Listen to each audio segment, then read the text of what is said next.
ਸਤਿ ਸ਼੍ਰੀ ਅਕਾਲ। ਤੁਸੀਂ ਦੇਖ ਰਹੇ ਹੋ ਰਾਬਤਾ ਨਿਊਜ਼। ਮੈਂ ਹਰਪ੍ਰੀਤ ਕੌਰ ਤੇ ਖਬਰਾਂ ਦੇ ਇਸ ਬੁਲੇਟਿਨ ਵਿੱਚ ਸਭ ਤੋਂ ਪਹਿਲਾਂ ਨਜ਼ਰ ਮਾਰਦੇ ਹਾਂ ਅੱਜ ਦੀਆਂ ਚੋਣਵੀਆਂ ਖਬਰਾਂ ਤੇ। ਪ੍ਰਧਾਨ ਮੰਤਰੀ ਨਰਿੰਦਰ ਮੋਦੀ ਦੀ ਖੁੱਲੀ ਚੇਤਾਵਨੀ, ਪਹਿਲਗਾਮ ਦੇ ਦੋਸ਼ੀਆਂ ਨੂੰ ਕਿਤੇ ਵੀ ਲੁਕਾ ਲਓ, ਅਸੀਂ ਬਾਹਰ ਕੱਢ ਕੇ ਮਾਰਾਂਗੇ। ਪਹਿਲਗਾਮ ਅੱਤਵਾਦੀ ਹਮਲੇ ਬਾਅਦ ਭਾਰਤ ਨੇ ਪਾਕਿਸਤਾਨ ਖਿਲਾਫ ਲਏ ਵੱਡੇ ਫੈਸਲੇ, ਜਦਕਿ ਸਿੰਧੂ ਜਲ ਸੰਧੀ ਨੂੰ ਰੱਦ ਕਰਨ ਤੇ ਭੜਕਿਆ ਪਾਕਿਸਤਾਨ, ਕਿਹਾ ਪਾਣੀ ਰੋਕਣਾ ਜੰਗ ਨੂੰ ਸੱਦਾ ਦੇਣ ਵਰਗਾ। ਕੇਂਦਰ ਵੱਲੋਂ ਦੇਸ਼ ਛੱਡਣ ਲਈ 48 ਘੰਟੇ ਦੀ ਸਮਾਂ ਸੀਮਾ ਨਿਰਧਾਰਿਤ ਕਰਨ ਤੋਂ ਬਾਅਦ ਪਾਕਿਸਤਾਨੀ ਨਾਗਰਿਕ ਅਟਾਰੀ ਵਾਹਗਾ ਰਸਤੇ ਰਾਹੀਂ ਪਰਤਣ ਲੱਗੇ ਵਾਪਸ। ਸਰਪੰਚਾਂ ਨੂੰ ਹੁਣ ਹਰ ਮਹੀਨੇ ਮਿਲੇਗੀ 2000 ਰੁਪਏ ਤਨਖਾਹ, ਸੀਐਮ ਮਾਨ ਦਾ ਵੱਡਾ ਐਲਾਨ। ਤੇ ਸਿੱਧੂ ਮੂਸੇਵਾਲਾ ਕਤਲ ਕੇਸ ਵਿੱਚ ਗ੍ਰਿਫਤਾਰ ਗੈਂਗਸਟਰ ਦੀਪਕ ਟੀਨੂ ਨੂੰ 2 ਸਾਲ, ਜਦਕਿ ਸੀਆਈਏ ਦੇ ਬਰਖਾਸਤ ਇੰਚਾਰਜ ਪ੍ਰਿਤਪਾਲ ਸਿੰਘ ਨੂੰ 1 ਸਾਲ 11 ਮਹੀਨੇ ਦੀ ਕੈਦ। ਤੇ ਹੁਣ ਇਹਨਾਂ ਚੋਣਵੀਆਂ ਖਬਰਾਂ ਦਾ ਵਿਸਥਾਰ ਤੇ ਕੁਝ ਹੋਰ ਅਹਿਮ ਖਬਰਾਂ। ਪਹਿਲਗਾਮ ਹਮਲੇ ਤੋਂ ਬਾਅਦ ਭਾਰਤ ਸਰਕਾਰ ਐਕਸ਼ਨ ਮੋਡ ਵਿੱਚ ਹੈ। ਭਾਰਤ ਸਰਕਾਰ ਨੇ ਇੱਕ ਤੋਂ ਬਾਅਦ ਇੱਕ ਕਈ ਵੱਡੇ ਕਦਮ ਚੁੱਕੇ, ਜਿਸ ਕਾਰਨ ਪਾਕਿਸਤਾਨ ਘਬਰਾ ਗਿਆ ਹੈ। ਨਿਰਾਸ਼ਾ ਵਿੱਚ ਪਾਕਿਸਤਾਨ ਨੇ ਭਾਰਤੀ ਏਅਰਲਾਈਨਾਂ ਲਈ ਆਪਣਾ ਹਵਾਈ ਖੇਤਰ ਬੰਦ ਕਰ ਦਿੱਤਾ ਹੈ। ਮੀਡੀਆ ਰਿਪੋਰਟਾਂ ਦੀ ਮੰਨੀਏ ਤਾਂ ਪਾਕਿਸਤਾਨ ਨੇ ਆਪਣੇ ਹਵਾਈ ਖੇਤਰ ਵਿੱਚ ਭਾਰਤੀ ਏਅਰਲਾਈਨਾਂ ਦੇ ਦਾਖਲੇ ਨੂੰ ਰੋਕਣ ਦੇ ਨਾਲ-ਨਾਲ ਭਾਰਤ ਨਾਲ ਹਰ ਤਰ੍ਹਾਂ ਦੇ ਵਪਾਰ ਤੇ ਵੀ ਪਾਬੰਦੀ ਲਗਾ ਦਿੱਤੀ ਹੈ। ਪਾਕਿਸਤਾਨ ਨੇ ਭਾਰਤ ਨਾਲ ਸਾਰੇ ਵਪਾਰ ਮੁਅੱਤਲ ਕਰ ਦਿੱਤੇ ਨੇ, ਜਿਸ ਵਿੱਚ ਭਾਰਤੀ ਏਅਰਲਾਈਨਾਂ ਨੂੰ ਪੁਲਾੜ ਵਿੱਚ ਪਾਬੰਦੀ ਲਗਾਉਣਾ ਵੀ ਸ਼ਾਮਲ ਹੈ। ਭਾਰਤ ਤੇ ਪਾਕਿਸਤਾਨ ਵਿਚਕਾਰ ਪਾਕਿਸਤਾਨ ਜਾਂ ਕਿਸੇ ਹੋਰ ਦੇਸ਼ ਰਾਹੀਂ ਹੋਣ ਵਾਲੇ ਵਪਾਰ ਤੇ ਵੀ ਪਾਬੰਦੀ ਲਗਾ ਦਿੱਤੀ ਗਈ ਹੈ। ਇਸ ਦੇ ਨਾਲ ਹੀ ਪਾਕਿਸਤਾਨ ਨੇ ਭਾਰਤ ਵੱਲੋਂ ਸਿੰਧੂ ਜਲ ਸੰਧੀ ਨੂੰ ਰੱਦ ਕਰਨ ਦੇ ਚੁੱਕੇ ਕਦਮ ਦੀ ਵੀ ਨਿੰਦਾ ਕੀਤੀ ਹੈ। ਪਾਕਿਸਤਾਨ ਸਰਕਾਰ ਨੇ ਕਿਹਾ ਹੈ ਕਿ ਜੇਕਰ ਸਿੰਧੂ ਜਲ ਸੰਧੀ ਦੀ ਉਲੰਘਣਾ ਹੁੰਦੀ ਹੈ, ਜੇਕਰ ਪਾਣੀ ਦੀ ਇੱਕ ਬੂੰਦ ਵੀ ਰੋਕੀ ਜਾਂਦੀ ਹੈ ਜਾਂ ਇਸ ਦੇ ਕਿਸੇ ਵੀ ਅਧਿਕਾਰ ਦੀ ਉਲੰਘਣਾ ਕੀਤੀ ਜਾਂਦੀ ਹੈ ਤਾਂ ਇਸ ਨੂੰ ਯੁੱਧ ਦੀ ਕਾਰਵਾਈ ਵਜੋਂ ਦੇਖਿਆ ਜਾਵੇਗਾ।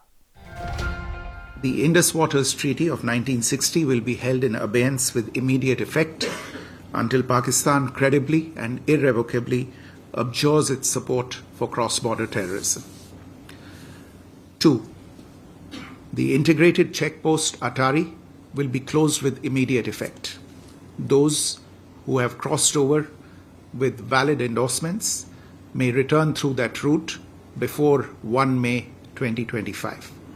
Pakistani nationals will not be permitted to travel to India under the SAARC visa exemption scheme visas.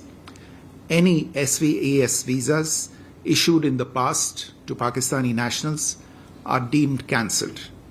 Any Pakistani national currently in India under SVES visa has 48 hours to leave India. 4. The Defence, Military, Naval and Air Advisors in the Pakistani High Commission in New Delhi are declared persona non grata. They have a week to leave India. India will be withdrawing its own Defence, Navy and Air Advisors from the Indian High Commission in Islamabad. These posts in the respective High Commissions are deemed annulled. ਪ੍ਰਧਾਨ ਮੰਤਰੀ ਨਰਿੰਦਰ ਮੋਦੀ ਅੱਜ ਬਿਹਾਰ ਦੇ ਦੌਰੇ ਤੇ ਰਹੇ। ਮੋਦੀ ਨੇ ਐਲਾਨ ਕੀਤਾ ਕਿ ਪਹਿਲਗਾਮ ਵਿੱਚ ਮਾਸੂਮ ਨਾਗਰਿਕਾਂ ਦਾ ਖੂਨ ਵਹਾਉਣ ਵਾਲੇ ਹਰ ਅੱਤਵਾਦੀ ਨੂੰ ਸਜ਼ਾ ਦਿੱਤੀ ਜਾਏਗੀ ਤੇ ਅਜਿਹੀ ਸਜ਼ਾ ਦਿੱਤੀ ਜਾਏਗੀ ਜਿਸ ਦੀ ਉਹਨਾਂ ਨੇ ਕਲਪਨਾ ਵੀ ਨਹੀਂ ਕੀਤੀ ਹੋਏਗੀ। ਇੱਕ ਸਖਤ ਸੰਦੇਸ਼ ਵਿੱਚ ਪ੍ਰਧਾਨ ਮੰਤਰੀ ਨਰਿੰਦਰ ਮੋਦੀ ਨੇ ਕਿਹਾ ਕਿ ਭਾਰਤ ਹਰ ਉਸ ਅੱਤਵਾਦੀ ਤੇ ਉਹਨਾਂ ਦੇ ਸਮਰਥਕਾਂ ਦੀ ਪਛਾਣ ਕਰੇਗਾ, ਉਹਨਾਂ ਨੂੰ ਟਰੈਕ ਕਰੇਗਾ ਤੇ ਸਜ਼ਾ ਦੇਵੇਗਾ ਜੋ ਪਹਿਲਗਾਮ ਵਿੱਚ ਹੋਏ ਹਮਲੇ ਲਈ ਜ਼ਿੰਮੇਵਾਰ ਨੇ। ਉਹਨਾਂ ਕਿਹਾ ਕਿ ਸਜ਼ਾ ਅਜਿਹੀ ਹੋਵੇਗੀ ਜਿਹੜੀ ਉਹਨਾਂ ਦੀ ਕਲਪਨਾ ਤੋਂ ਪਰੇ ਹੋਵੇਗੀ। ਮੋਦੀ ਨੇ ਇੱਕ ਜਨਤਕ ਇਕੱਠ ਨੂੰ ਸੰਬੋਧਨ ਕਰਦਿਆਂ ਕਿਹਾ, ਅੱਜ ਬਿਹਾਰ ਦੀ ਧਰਤੀ ਤੋਂ ਮੈਂ ਪੂਰੀ ਦੁਨੀਆ ਨੂੰ ਕਹਿੰਦਾ ਹਾਂ ਕਿ ਭਾਰਤ ਹਰ ਅੱਤਵਾਦੀ ਤੇ ਉਹਨਾਂ ਦੇ ਸਮਰਥਕਾਂ ਦੀ ਪਛਾਣ ਕਰੇਗਾ, ਟਰੈਕ ਕਰੇਗਾ ਤੇ ਸਜ਼ਾ ਦੇਵੇਗਾ। ਅਸੀਂ ਉਹਨਾਂ ਦਾ ਪਿੱਛਾ ਧਰਤੀ ਦੇ ਆਖਰੀ ਕੋਨੇ ਤੱਕ ਕਰਾਂਗੇ। ਪ੍ਰਧਾਨ ਮੰਤਰੀ ਨੇ ਮੰਗਲਵਾਰ ਨੂੰ ਜੰਮੂ ਕਸ਼ਮੀਰ ਦੇ ਅਨੰਤਨਾਗ ਜ਼ਿਲ੍ਹੇ ਵਿੱਚ ਪਹਿਲਗਾਮ ਦੇ ਬੈਸਰਨ ਮੈਦਾਨ ਵਿੱਚ ਹੋਏ ਅੱਤਵਾਦੀ ਹਮਲੇ ਤੋਂ ਬਾਅਦ ਆਪਣੀ ਪਹਿਲੀ ਜਨਤਕ ਟਿੱਪਣੀ ਵਿੱਚ ਕਿਹਾ, ਦਹਿਸ਼ਤਗਰਦੀ ਨਾਲ ਭਾਰਤ ਦੇ ਹੌਸਲੇ ਕਦੇ ਵੀ ਤੋੜੇ ਨਹੀਂ ਜਾ ਸਕਦੇ। ਅੱਤਵਾਦ ਨੂੰ ਸਜ਼ਾ ਮਿਲ ਕੇ ਰਹੇਗੀ। गौरतलब है कि इस हमले में घट्टो-घट्ट 26 व्यक्ति मारे गए। मैं बहुत स्पष्ट शब्दों में कहना चाहता हूं, जिन्होंने ये हमला किया है उन आतंकियों को और इस हमले की साजिश रचने वालों को उनकी कल्पना से भी बड़ी सजा मिलेगी। सजा मिलकर के रहेगी।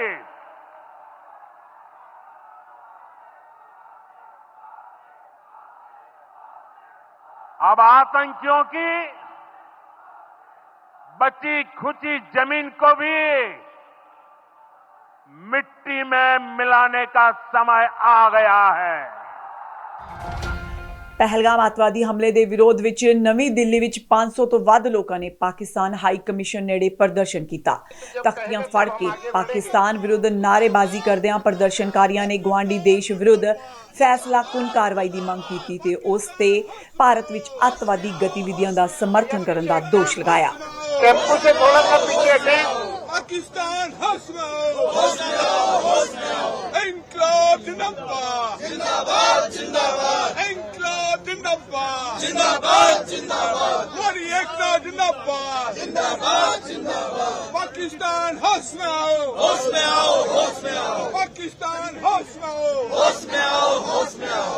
हम ये कहना चाहते हैं कि भारत के 140-145 करोड़ लोगों के गुस्से को, उनके मन की भावना को, उनके मन में जो पाकिस्तान स्पॉन्सर्ड टेररिज्म है, टेररिस्ट हैं, पाकिस्तान के जनरल जो ऊटपटांग बयान दे रहे हैं, उनके प्रति जो रोष है उसकी अभिव्यक्ति हम भारतीय जनता पार्टी के कार्यकर्ता भारत की राजधानी में कर रहे हैं और यहाँ पर हम संकल्प भी ले रहे हैं और हम अपने प्रधानमंत्री नरेंद्र मोदी जी को ये विश्वास भी दिला रहे हैं कि सारा देश उनके साथ है और हमें पूरा विश्वास है कि प्रधानमंत्री नरेंद्र मोदी जी के नेतृत्व में पाकिस्तान से इन 28 नृशंस हत्याओं का ऐसा बदला लिया जाएगा कि पाकिस्तान शायद उसको अपने जीवन में कभी भूल नहीं पाएगा। उसकी शुरुआत उन्होंने कल पानी इत्यादि बंद करके कर दी है।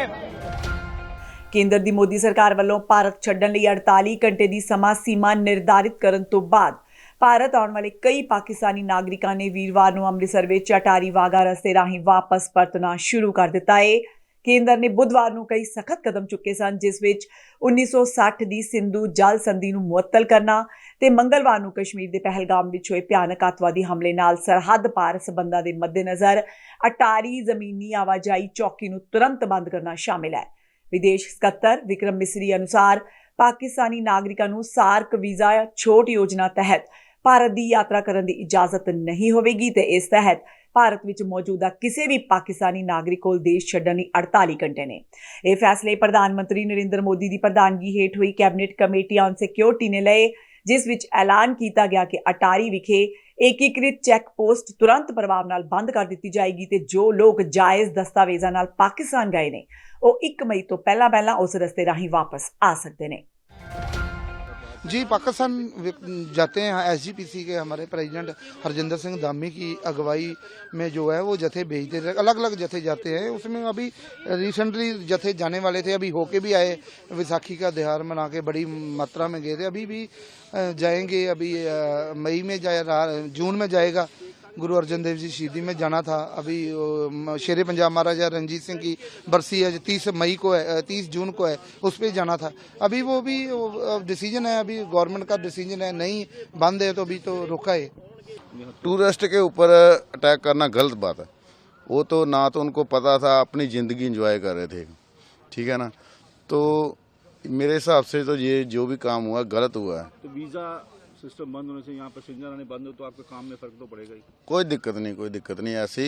चलो वीज़ा टूरिस्ट जैसे 100% टूरिस्ट आता है, वीज़े वाले तो 10% आ रहे हैं, तो कोई बात नहीं, 10% कम भी हो जाएगा, कोई दिक्कत नहीं है। हाँ, जो भी है देश के साथ है सारा कुछ। अगर देश जिस हिसाब से देश चलना चाहिए मोदी साहब चला रहे हैं, उस हिसाब से चलने दो, ठीक है ना। टूरिस्ट के ऊपर तो आप वैसे हमारा खाना पानी चल रहा है, ये नहीं आएंगे तो कोई दिक्कत नहीं है। जैसे मोदी साहब डिसीजन ले रहे हैं उनको लेने तो बढ़िया है। ਅਮਰੀਕਾ ਨੇ ਪਹਿਲਗਾਮ ਅੱਤਵਾਦੀ ਹਮਲੇ ਤੋਂ ਬਾਅਦ ਭਾਰਤ ਵਿਚਲੇ ਆਪਣੇ ਨਾਗਰਿਕਾਂ ਲਈ ਇੱਕ ਸੋਧੀ ਹੋਈ ਸਲਾਹ ਜਾਰੀ ਕੀਤੀ ਹੈ, ਜਿਸ ਵਿੱਚ ਅਮਰੀਕੀਆਂ ਨੂੰ ਜੰਮੂ ਕਸ਼ਮੀਰ ਵਿੱਚ ਤੇ ਨਾਲ ਹੀ ਭਾਰਤ ਪਾਕਿਸਤਾਨ ਸਰਹੱਦ ਦੇ 10 ਕਿਲੋਮੀਟਰ ਘੇਰੇ ਵਿੱਚ ਯਾਤਰਾ ਨਾ ਕਰਨ ਲਈ ਕਿਹਾ ਗਿਆ ਹੈ। ਇਹ ਅਪਡੇਟ ਬੁੱਧਵਾਰ ਨੂੰ ਜਾਰੀ ਕੀਤੀ ਗਈ ਕਿਉਂਕਿ ਇਸ ਤੋਂ ਇੱਕ ਦਿਨ ਪਹਿਲਾਂ ਮੰਗਲਵਾਰ ਨੂੰ ਅੱਤਵਾਦੀਆਂ ਨੇ ਕਸ਼ਮੀਰ ਦੇ ਪਹਿਲਗਾਮ ਵਿੱਚ ਸੈਲਾਨੀਆਂ ਤੇ ਗੋਲੀਬਾਰੀ ਕੀਤੀ ਸੀ। ਸਾਲ 2019 ਵਿੱਚ ਪੁਲਵਾਮਾ ਹਮਲੇ ਤੋਂ ਬਾਅਦ ਘਾਟੀ ਵਿੱਚ ਹੋਏ ਇਸ ਘਾਤਕ ਹਮਲੇ ਵਿੱਚ 26 ਲੋਕ ਮਾਰੇ ਗਏ ਸਨ, ਜਿਨ੍ਹਾਂ ਵਿੱਚੋਂ ਜ਼ਿਆਦਾਤਰ ਸੈਲਾਨੀ ਸਨ। ਜੰਮੂ ਕਸ਼ਮੀਰ ਦੇ ਪਹਿਲਗਾਮ ਵਿੱਚ ਹਾਲ ਹੀ ਵਿੱਚ ਹੋਏ ਅੱਤਵਾਦੀ ਹਮਲੇ ਤੋਂ ਬਾਅਦ ਸੂਬੇ ਵਿੱਚ ਦਹਿਸ਼ਤ ਦਾ ਮਾਹੌਲ ਹੈ। ਇਸ ਸੰਕਟ ਦੇ ਸਮੇਂ ਜਦੋਂ ਯਾਤਰੀਆਂ ਨੂੰ ਸੁਰੱਖਿਅਤ ਥਾਵਾਂ ਤੇ ਪਹੁੰਚਾਉਣ ਦੀ ਲੋੜ ਹੈ, ਇਸ ਦੌਰਾਨ ਕੁਝ 에ਅਰਲਾਈਨਾਂ ਤੇ ਯਾਤਰੀਆਂ ਤੋਂ ਬਹੁਤ ਜ਼ਿਆਦਾ ਕਿਰਾਏ ਵਸੂਲਣ ਦਾ ਦੋਸ਼ ਲੱਗ ਰਿਹਾ ਹੈ। ਸ਼੍ਰੋਮਣੀ ਅਕਾਲੀ ਦਲ ਦੇ ਪ੍ਰਧਾਨ ਸੁਖਬੀਰ ਸਿੰਘ ਬਾਦਲ ਨੇ ਇਹ ਮੁੱਦਾ ਚੁੱਕਦਿਆਂ ਆਪਣੇ ਐਕਸ ਹੈਂਡਲ ਤੇ ਇੱਕ ਪੋਸਟ ਸਾਂਝੀ ਕਰਦਿਆਂ ਲਿਖਿਆ, ਸ਼੍ਰੀਨਗਰ ਤੋਂ ਬਾਹਰ ਨਿਕਲਣ ਦੀ ਕੋਸ਼ਿਸ਼ ਕਰ ਰਹੇ ਸੈਲਾਨੀਆਂ ਨੂੰ ਟਿਕਟਾਂ ਲਈ 35,000 ਤੋਂ 75,000 ਰੁਪਏ ਤੱਕ ਦਾ ਭੁਗਤਾਨ ਕਰਨ ਲਈ ਮਜਬੂਰ ਕੀਤਾ ਜਾ ਰਿਹਾ ਹੈ।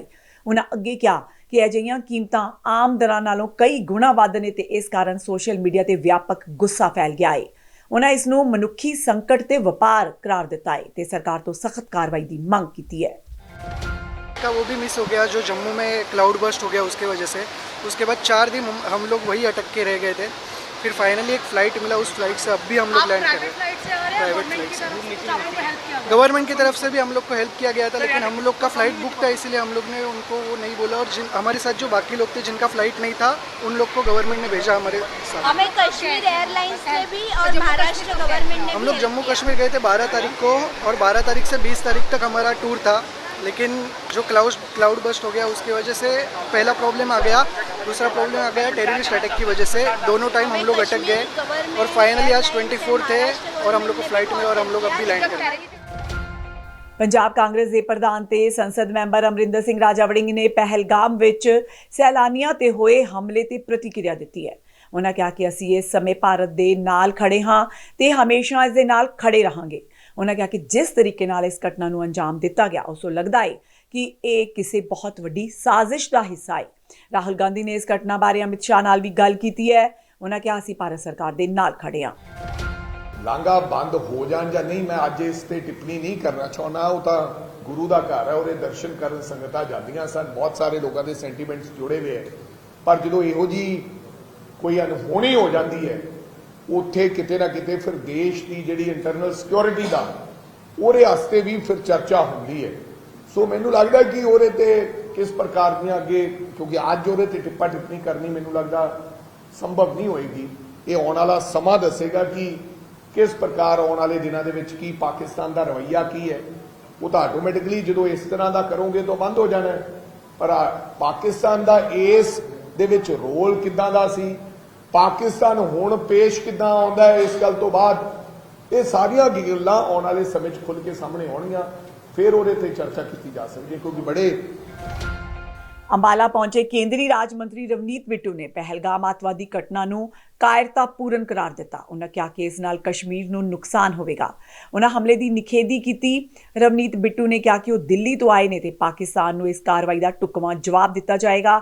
ਇਸ ਦੌਰਾਨ ਕੇਂਦਰੀ ਰਾਜ ਮੰਤਰੀ ਰਵਨੀਤ ਬਿੱਟੂ ਨੇ ਕਿਹਾ ਕਿ ਦਿੱਲੀ ਤੋਂ ਬਾਰਾਮੂਲਾ ਤੱਕ ਬਣ ਰਹੇ ਰੇਲਵੇ ਪ੍ਰੋਜੈਕਟ ਵਿੱਚ ਕੋਈ ਦੇਰੀ ਨਹੀਂ ਹੋਵੇਗੀ। ਕੋਈ ਵੀ ਮੋਦੀ ਨੂੰ ਇਸ ਤਰ੍ਹਾਂ ਡਰਾ ਨਹੀਂ ਸਕਦਾ। ਇਸ ਕਾਰਵਾਈ ਦਾ ਢੁਕਵਾਂ ਜਵਾਬ ਦਿੱਤਾ ਜਾਵੇਗਾ।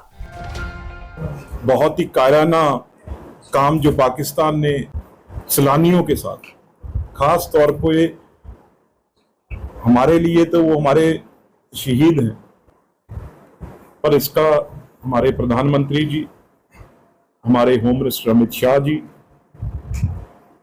हमेशा बहुत मजबूती से उन्होंने काम किया है और इसका भी जवाब बहुत मुंह तोड़ जवाब है जो इसका जो दिया जाएगा। ਅੱਜ ਪੰਚਾਇਤੀ ਰਾਜ ਦਿਵਸ ਮੌਕੇ ਪੰਜਾਬ ਦੇ ਮੁੱਖ ਮੰਤਰੀ ਭਗਵੰਤ ਮਾਨ ਨੇ ਸਰਪੰਚਾਂ ਦੇ ਮਾਣ ਪੱਤੇ ਵਿੱਚ ਵਾਧਾ ਕਰਕੇ ਉਹਨਾਂ ਨੂੰ ਇੱਕ ਨਵਾਂ ਤੋਹਫਾ ਦਿੱਤਾ ਹੈ। ਮੁੱਖ ਮੰਤਰੀ ਮਾਨ ਨੇ ਅੱਜ ਪੰਚਾਇਤੀ ਰਾਜ ਦਿਵਸ ਮੌਕੇ ਟੈਗੋਰ ਥੀਏਟਰ ਵਿੱਚ ਅਗਾਂਹਵਧੂ ਪੰਚਾਇਤਾਂ ਦੇ ਸਨਮਾਨ ਮੌਕੇ ਐਲਾਨ ਕੀਤਾ ਕਿ ਪੰਜਾਬ ਵਿੱਚ ਨਵੇਂ ਬਣੇ ਸਰਪੰਚਾਂ ਨੂੰ ਪ੍ਰਤੀ ਮਹੀਨਾ 2000 ਰੁਪਏ ਮਾਣ ਪੱਤਾ ਦਿੱਤਾ ਜਾਏਗਾ। ਯਾਦ ਰਹੇ ਕਿ ਇਸ ਤੋਂ ਪਹਿਲਾਂ ਸਰਪੰਚਾਂ ਨੂੰ 1200 ਰੁਪਏ ਪ੍ਰਤੀ ਮਹੀਨਾ ਮਾਣ ਪੱਤਾ ਮਿਲਦਾ ਸੀ, ਜੋ ਕੁਝ ਵਰ੍ਹੇ ਤੋਂ ਬੰਦ ਪਿਆ ਸੀ। ਮੁੱਖ ਮੰਤਰੀ ਨੇ ਕਿਹਾ ਕਿ ਪੰਚਾਇਤਾਂ ਨੂੰ ਹੋਰ ਅਖਤਿਆਰ ਦੇਣ ਬਾਰੇ ਵੀ ਜਲਦੀ ਫੈਸਲਾ ਕੀਤਾ ਜਾਵੇਗਾ। ਉਹਨਾਂ ਕਿਹਾ ਕਿ ਅੱਜ ਸੂਬੇ ਵਿੱਚੋਂ ਪਹਿਲੇ ਸਥਾਨ ਤੇ ਰਹਿਣ ਵਾਲੀ ਪਿੰਡ ਬੱਲੋ ਦੀ ਪੰਚਾਇਤ ਤੋਂ ਇਲਾਵਾ ਪੰਚਾਇਤ ਐਡਵਾਂਸ ਇੰਡੈਕਸ ਅਧੀਨ ਸਥਾਈ ਵਿਕਾਸ ਟੀਚਿਆਂ ਦੇ 9 ਵਿਸ਼ਿਆਂ ਵਿੱਚੋਂ ਅੱਵਲ ਆਉਣ ਵਾਲੀਆਂ ਪੰਚਾਇਤਾਂ ਨੂੰ ਵੀ ਸਨਮਾਨਿਤ ਕੀਤਾ ਗਿਆ। ਮੁੱਖ ਮੰਤਰੀ ਨੇ ਪਹਿਲੇ ਨੰਬਰ ਤੇ ਆਉਣ ਵਾਲੀ ਪੰਚਾਇਤ ਦੇ ਵਿਕਾਸ ਕੰਮਾਂ ਨੂੰ ਦੇਖਣ ਲਈ ਪਿੰਡ ਬੱਲੋ ਵਿਖੇ 6 ਮਈ ਨੂੰ ਦੌਰਾ ਕਰਨ ਦਾ ਐਲਾਨ ਕੀਤਾ। ਜਿਹੜਾ ਕੋਈ ਪੈਸੇ ਦੀ ਕਮੀ ਨਹੀਂ ਆਉਣ ਦਿੰਦੇ, ਪਰ ਜਿਨ੍ਹਾਂ ਜਿਹੜੇ ਸਾਰੇ ਪੰਚਾਇਤ ਦੀ ਸਰਬਸੰਮਤੀ ਹੋਈ ਹੈ 3000 ਦਾ ਮਤਲਬ 150 ਕਰੋੜ ਤੋਂ ਉੱਪਰ ਜਾਊਗਾ ਜੀ। ਸੋ ਅੱਜ ਮੈਂ 5-5 ਲੱਖ ਦੇ ਕੋਈ ਚੈੱਕ ਦੇਊਂਗਾ ਵੀ, ਅੱਜ ਤੋਂ ਸ਼ੁਰੂ ਕਰਨ ਲੱਗਿਆ ਤੇ ਪੈਸੇ ਦੇਣ ਵਾਲਾ। ਮੈਂ ਉਹ ਗੱਲ ਕਹਿੰਦੇ ਹੀ ਨਹੀਂ ਜਿਹੜੀ ਨਾ ਕਰ ਸਕਾਂ। ਤੇ ਇੱਕ ਹੋਰ ਖੁਸ਼ਖਬਰੀ ਮੈਂ ਤੁਹਾਨੂੰ ਦੇਣੀ ਸਰਪੰਚ ਸਾਹਿਬਾਨ, ਇੱਕ ਵਾਰੀ 1200 ਰੁਪਇਆ ਕਰਤਾ ਸੀ ਸਰਪੰਚ ਨੂੰ ਪਰ ਮਹੀਨਾ ਭੱਤਾ, ਦਿੱਤਾ ਹੀ ਨਹੀਂ ਉਹਨਾਂ ਨੇ। ਕਰਨੈਲ ਸਿੰਘ ਪੰਜੌਲੀ ਦੀ ਅਗਵਾਈ ਵਿੱਚ ਪੰਥਕ ਨੁਮਾਇੰਦਿਆਂ ਨੇ ਪੰਜਾਬ ਦੇ ਗਵਰਨਰ ਨੂੰ ਮੰਗ ਪੱਤਰ ਸੌਂਪਿਆ। ਮੰਗ ਪੱਤਰ ਵਿੱਚ ਕਿਹਾ ਗਿਆ ਹੈ ਕਿ ਪੰਜਾਬ ਦੇ ਖਡੂਰ ਸਾਹਿਬ ਸੰਸਦੀ ਹਲਕੇ ਤੋਂ ਲੋਕਤੰਤਰੀ ਪ੍ਰਣਾਲੀ ਅਪਣਾ ਕੇ ਸਿੱਖ ਭਾਈਚਾਰੇ ਦੇ ਨੌਜਵਾਨ ਅੰਮ੍ਰਿਤਪਾਲ ਸਿੰਘ ਨੇ 4 ਲੱਖ ਤੋਂ ਵੱਧ ਵੋਟਾਂ ਪ੍ਰਾਪਤ ਕਰਕੇ ਜਿੱਤ ਹਾਸਲ ਕੀਤੀ ਸੀ, ਪਰ ਪੰਜਾਬ ਸਰਕਾਰ ਜਾਣ-ਬੁੱਝ ਕੇ ਦੇਸ਼ ਦੀ ਲੋਕਤੰਤਰੀ ਪ੍ਰਣਾਲੀ ਨੂੰ ਵਿਗਾੜ ਰਹੀ ਹੈ ਤੇ ਮਨੁੱਖੀ ਅਧਿਕਾਰਾਂ ਨੂੰ ਨਜ਼ਰਅੰਦਾਜ਼ ਕਰਕੇ ਸਿੱਖ ਭਾਈਚਾਰੇ ਦੇ ਨੌਜਵਾਨਾਂ ਵਿੱਚ ਗੁੱਸਾ ਪੈਦਾ ਕਰ ਰਹੀ ਹੈ। ਸਿੱਖ ਨੌਜਵਾਨਾਂ ਨੂੰ ਨਸ਼ਿਆਂ ਤੋਂ ਦੂਰ ਕਰਨ, ਸਿੱਖ ਧਰਮ ਨਾਲ ਜੋੜਨ ਤੇ ਪੰਥ ਦੀ ਤਰੱਕੀ ਲਈ ਕੰਮ ਕਰਨ ਵਾਲੇ ਅੰਮ੍ਰਿਤਪਾਲ ਸਿੰਘ ਨੂੰ ਪਿਛਲੇ 2 ਸਾਲਾਂ ਤੋਂ ਪੰਜਾਬ ਤੇ ਕੇਂਦਰ ਸਰਕਾਰਾਂ ਨੇ ਬਿਨਾਂ ਕਿਸੇ ਜਾਇਜ਼ ਕਾਰਨ ਦੇ ਅਸਾਮ ਦੀ ਡਿਬਰੂਗੜ੍ਹ ਜੇਲ੍ਹ ਵਿੱਚ ਕੈਦ ਕੀਤਾ ਹੋਇਆ ਹੈ ਤੇ ਹੁਣ ਪੰਜਾਬ ਸਰਕਾਰ ਨੇ ਉਹਨਾਂ ਦੀ ਕੈਦ ਨੂੰ 1 ਸਾਲ ਲਈ ਹੋਰ ਵਧਾ ਦਿੱਤਾ ਹੈ, ਜੋ ਕਿ ਬਹੁਤ ਨਿੰਦਣਯੋਗ ਹੈ। ਦੇਖੋ ਅਸੀਂ ਇਹ ਸਮਝਦੇ ਹਾਂ ਕਿ ਉਹਦਾ ਪਹਿਲੀ ਵਾਰ ਜਿਹੜਾ ਕਸੂਰ ਸੀ ਉਹ ਸਿਰਫ ਇੰਨਾ ਕੁ ਸੀ ਕਿ ਉਹ ਥਾਣੇ ਵਿੱਚ ਸ੍ਰੀ ਗੁਰੂ ਗ੍ਰੰਥ ਸਾਹਿਬ ਪਾਤਸ਼ਾਹ ਜੀ ਦੇ ਪਾਵਨ ਪਵਿੱਤਰ ਸਰੂਪ ਲੈ ਕੇ ਆਇਆ, ਜਿਸ ਨੂੰ ਅਸੀਂ ਸਾਰਿਆਂ ਨੇ ਚੰਗਾ ਨਹੀਂ ਸੀ ਸਮਝਿਆ, ਲੇਕਿਨ ਉਹਦੇ ਤੇ ਨੈਸ਼ਨਲ ਸਿਕਿਉਰਿਟੀ ਐਕਟ ਲਾਉਣਾ ਇਹ ਬਿਲਕੁਲ ਗਲਤ ਸੀ। ਉਹਦੀ ਕਿਸੇ ਵੀ ਐਕਟੀਵਿਟੀ ਨਾਲ ਦੇਸ਼ ਦਾ ਕਿਤੇ ਕੋਈ ਨੁਕਸਾਨ ਨਹੀਂ ਹੋਇਆ, ਕਿਤੇ ਭਾਈਚਾਰਕ ਸਾਂਝ ਵਿੱਚ ਤਰੇੜਾਂ ਨਹੀਂ ਆਈਆਂ, ਕਿਸੇ ਨੇ ਕਿਤੇ ਵੀ ਉਹਨੇ ਐਸੇ ਸ਼ਬਦ ਨਹੀਂ ਵਰਤੇ ਜਿਹਦੇ ਨਾਲ ਨਫ਼ਰਤ ਦੀ ਭਾਵਨਾ ਪੈਦਾ ਹੁੰਦੀ ਹੋਵੇ। ਚਲੋ ਇੱਕ ਵਾਰੀ NSA ਲਾ ਦਿੱਤਾ, ਉਹਨੇ NSA ਪੂਰਾ ਕਰ ਲਿਆ, ਫਿਰ ਦੂਜੀ ਵਾਰੀ ਐਕਸਟੈਂਡ ਕਰ ਦਿੱਤਾ, ਹੁਣ ਤੀਸਰੀ ਵਾਰ ਜਦੋਂ ਉਹਦੇ ਤੇ NSA ਐਕਸਟੈਂਡ ਕੀਤੀ ਹੈ, ਇਹ ਮੈਂ ਸਮਝਦਾ, ਅਸੀਂ ਸਾਰੇ ਸਮਝਦੇ ਹਾਂ ਕਿ ਇਹ ਬਹੁਤ ਵੱਡਾ ਧੱਕਾ ਹੈ, ਬੜੀ ਵੱਡੀ ਬੇਇਨਸਾਫੀ ਹੈ।